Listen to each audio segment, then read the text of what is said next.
ছিলেন আমাদের বিমলানন্দজি মহারাজ, উনি এখানে সাধনা করতেন। আচ্ছা, এটা বাৎসরিক অনুষ্ঠান হয়, প্রতি বছর আমরা আসি। 1960 থেকে চলছে, আজ পর্যন্ত চালিয়ে যাওয়া হচ্ছে। 1960 সালে এই মন্দির হয়েছে। হ্যাঁ, তো এই মন্দির ওই তো ওই পাতা ডাল দিয়ে মন্দির হয়েছিল, তখন থেকে পুজো হয়। আচ্ছা, তো এই তারপরে এটাকে মন্দিরে রূপান্তরিত হয়েছে নাকি? হ্যাঁ। সেটা কতদিন হলে মন্দির হয়? ওই 60 সালে।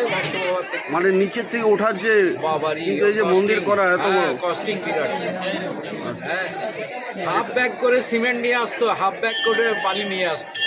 এসে এখানে আমাদের কয়েকজন ভক্ত মিস্ত্রি মিলে প্লাস আমাদের কয়েকজন কর্মকর্তা মিলে এখানে আশ্রমটা তৈরি। এই মায়ের কোনো নাম দিয়েছেন আপনারা? যে এটা মা হচ্ছেন দক্ষিণা কালী আমাদের মায়ের। এটা কি মাঠাবুরুর সাথে সাথে এই উৎসবটা হয়। এরপর আমরা আবার আগামী বছর আসবো। এমনি নিত্য পূজা হয় না? না না, ওই বাৎসরিক আমরা বিসর্জন করে দিয়েছি সব। আচ্ছা, আজকেই হলো? আজকে এখানে কালকে গোটা রাত পুজো হয়েছে, সকালে আজকে হলো। আপনার নাম? আমার নাম সুকুমার ভট্টাচার্য।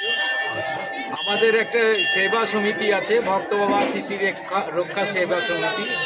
হ্যাঁ, সেইখান থেকে আমাদের এই সব মেনটেন্যান্সগুলো করা হয়। ধন্যবাদ। আর আমাদের পুরুলিয়া শহরে একটা আশ্রম আছে, সেটা হচ্ছে ওই মাগুরিয়া বদরিকা আশ্রম, বদরি আশ্রম। পুরুলিয়া বাস স্ট্যান্ড থেকে 3 কিলোমিটার গিয়ে ওই লাইনটা পেরিয়ে যেতে হয়। সেটা কিরকম সমাগম হয় এখানে? এইখানেতে ভক্তরা আমাদের 100 জন 150 জন আসেন। প্লাস এইখানে তো 50,000 ছাড়িয়ে গেছে আজকে যা দেখছে। 50,000 ছাড়িয়ে? হ্যাঁ, 50,000 ছাড়িয়ে গেছে।